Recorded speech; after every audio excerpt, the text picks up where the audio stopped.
Lep pozdrav in dobrodošli v novem videu, v posebni epizodi Kriptopulza, kjer si ogledamo malček tehnično raven kriptovalut. Kot običajno si bomo najprej ogledali primerjavo s prejšnjim tednom in nato še tehnične analize Bitcoina in Ethereuma. No, tukaj smo zdaj na spletni strani coinmarketcap.com in kot vidimo, smo v primerjavi s prejšnjim tednom kar lepo padli. Tukaj vidimo Bitcoin za skoraj 6%, Ethereum za kar 7,35%. Ok, Tether je stablecoin, BNB je padel za kar 8%, Solana za 4%, USDC je stablecoin, XRP za 4%, Dogecoin za skorajda 10%.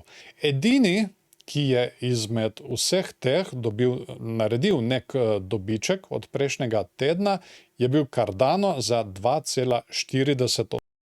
Ampak potem v grafku Cardano padel, ampak ima vseeno višjo ceno od prejšnjega tedna. Dajmo si mi zdaj še pogledati Bitcoin in tukaj lahko takoj vidimo, da to ne izgleda ravno najbolj dobro. Zdaj, trenutno, kot kaže, naj bi izgubili mejo 60.000, ampak tale dnevna svečka še ni dokončana, še vedno se lahko potegne gor. Kar bo zdaj treba spremljati, je tudi tale meja tukaj na 58.000. To naj bi bila nekje zadnja bilka pred tem prepadom, ki nas čaka tukaj vse do 50.000. Ta dvojni vrh, ki smo ga izpostavili tudi v prejšnjih videih, se je očitno lepo izvršil, uničil je našo bikovsko zastavo in seveda tudi rast do $100.000. Ampak, kar bo zdaj za spremljati, kot sem rekel, tale meja 58.000 in nato še tale na 50.000. Za bike, oziroma bikovski, bom pa jaz osebno ratal takrat, ko končno prebijemo tole mejo 70, 71 in 70.000. Tako da to bo v bistvu treba še malček počakati. Kar se tiče divergenc, ne vidim nekih posebnosti pri RSI, ne? Zdaj, marsikomu se bo to zdelo tukaj, da imamo skrito bikovsko divergenco, ampak tukaj sta dva problema, če se lahko tako izrazim. Ta prvi je tale, da smo se dotaknili preprodanega območja, torej blizu tele linije 50. Ta drugi problem je, da skrita bikovska divergenca ponavadi nakazuje nadaljevanje rasti. In če pogledamo tukaj prej, mi te rasti nimamo, imamo padec. Tako da tukaj bo treba še malček počakati. Je to nekaj, kar je takoj razveljavljeno? Ne. Še vedno se lahko tole izvrši. Oglejmo si še Ethereum, kar tegale na Bitstamp, ker tukaj imamo že označeno. No in tukaj je točno to, kar jaz vedno opozarjam. To je, ko Bitcoini naredijo bikovske vzorce, potem Bitcoin potegne dol, potegne za sabo tudi vse altcoine. Točno to se je tudi tukaj zdaj zgodilo. Zato je treba tudi vedno paziti, kaj Bitcoin dela, in točno iz tega razloga je zelo težko pač trgovati z altcoini. No, v bistvu je težje trgovati kot z Bitcoinom.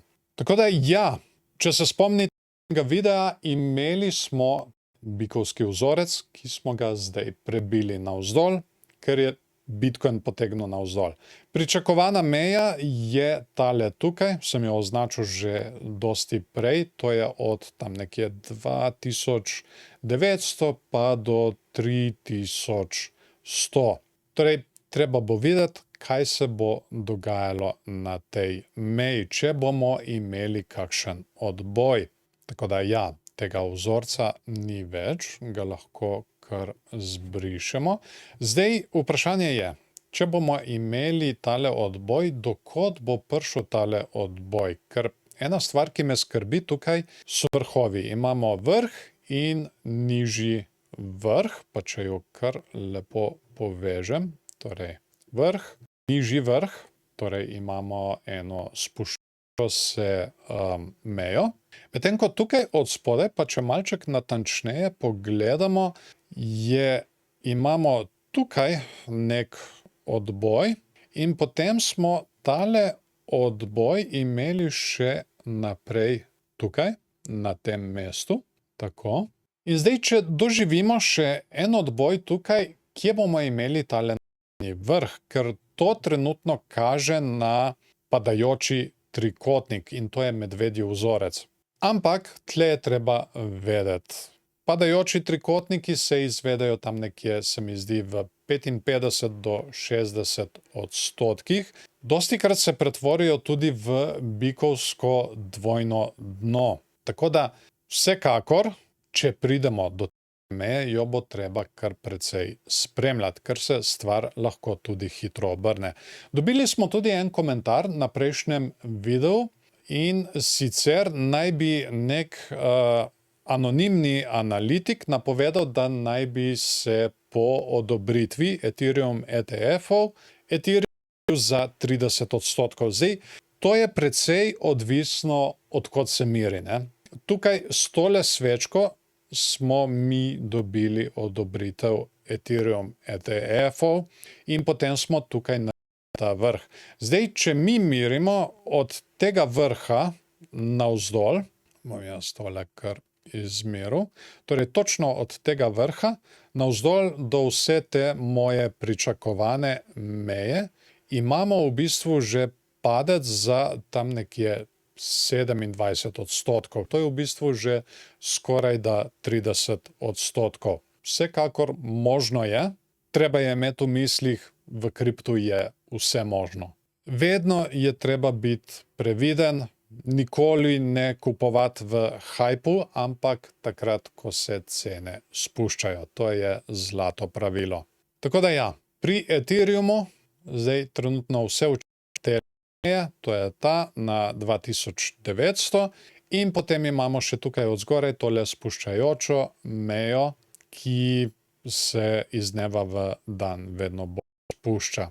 Vedno je treba biti previden, skozi spremljati ceno in seveda poleg altcoina, ki ga spremljate, spremljati še Bitcoin, ker kot smo zdaj videli, se to lahko hitro na grdo stran. In to je to za tokratno tehnično analizo. Kaj si vi kaj mislite o tem? Mogoče koristite tale padec, kar napišite nam spodaj pod komentarje in z veseljem bomo tudi podebatirali z vami. Dajte video všeček, če vam je bil všeč, ali pa ne všeček, če vam ni bil. Ne se pozabi tudi naročiti na kanal, da slučajno naslednjega videa ne boste zamudili. Zdaj pa vas še lepo pozdravljam, imejte se fajn in se vidimo v naslednjem videu.